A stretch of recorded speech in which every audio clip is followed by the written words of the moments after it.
আমরা কিছুক্ষণ আগে একটি দোয়া মোনাজাত হলো, সেখানে আপনিও অংশগ্রহণ করেছেন এবং 20 দলীয় মানবতার জোটের পক্ষ থেকে উসমান হাদির উপরে যেভাবে হামলা করা হয়েছে, নৃশংসভাবে হত্যা করা হয়েছে এবং এই উসমান হাদিকে যে মানে তার বয়স না হতেই তাকে দুনিয়া থেকে সরিয়ে দেওয়া হলো, আপনি এটা কীভাবে দেখছেন, কি মনে করেন?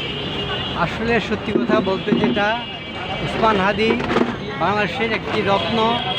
বাংলাদেশের যেই একটি রত্ন হারিয়ে গেল তা মনে হয় আর দ্বিতীয়বার আসবে না।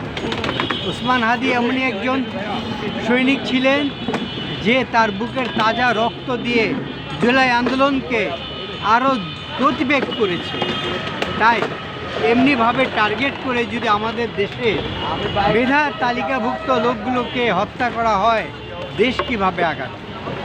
অতঃপর আমি আশা করব বর্তমান যিনি দেশের দায়িত্ব নিয়ে প্রধান উপদেষ্টা হয়েছে তার কাছে বিনীতভাবে অনুরোধ করছি, প্রতিটা হাদিসহ দেশের জনগণকে নিরাপত্তা দেওয়ার জন্য।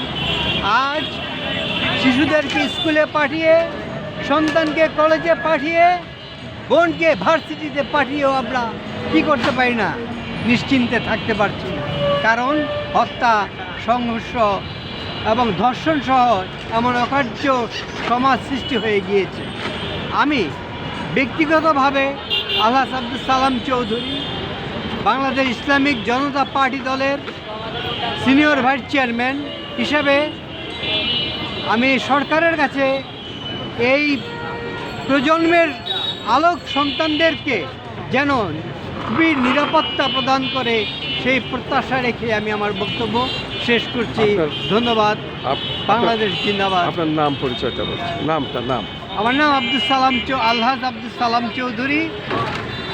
আমি বাংলাদেশ ইসলামিক জনতা পার্টির সিনিয়র ভাইস চেয়ারম্যান। ধন্যবাদ সবাইকে, ধন্যবাদ মিডিয়া ভাই বোনদেরকে।